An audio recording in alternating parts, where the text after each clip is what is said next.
Every day around the world, 3.4 billion photographs are taken by the inhabitants of this planet, and with 185 years passing since the first, selfie was taken, we are now at 90 million selfies a day. How many of those photos will end up ever being looked at?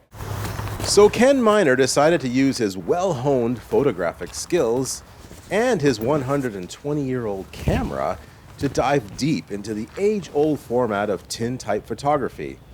It's a process that forces you to slow down. Maybe I'll do 4 an hour.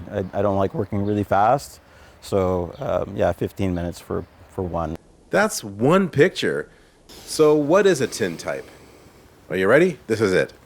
Invented in 1851, it's a process where collodion is poured onto a plate, either glass or metal. The plate is soaked in a silver nitrate bath to create a light-sensitive surface. This plate is placed in a camera for exposure while wet. The picture is then taken To the darkroom. Immediately after exposure, it's developed in a darkroom, or in Ken's case, his converted van. Then it's fixed and you have a finished image. But really, Ken, why? So this is a slow, deliberate, methodical, meditative process. It's a connection to the place. You just kind of are more immersed in the whole vibe of being there. Well, the proof is in the pudding. Here are some of Ken's amazing results, some being award winners and jurors' picks.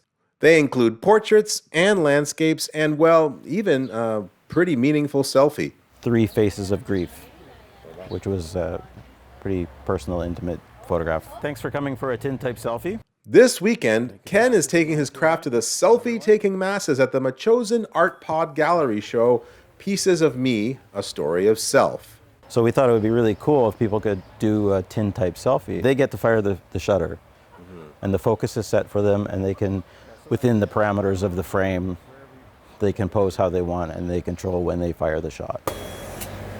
There you go.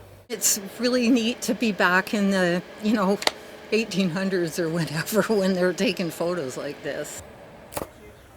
It was more meaningful when we had photos that were so, it was more difficult to take a photo. And the results? I think it's, a lot higher quality than I was expecting, to be honest. It's probably the best picture I've had in many years. Well, that's what I like to hear. Now it was my turn. Head on down to the Machosen Art Pod tomorrow and get yourself a tintype selfie. And you have that for generations, perhaps. And it's a record of the time, and it's tangible. Oh, that's a selfie.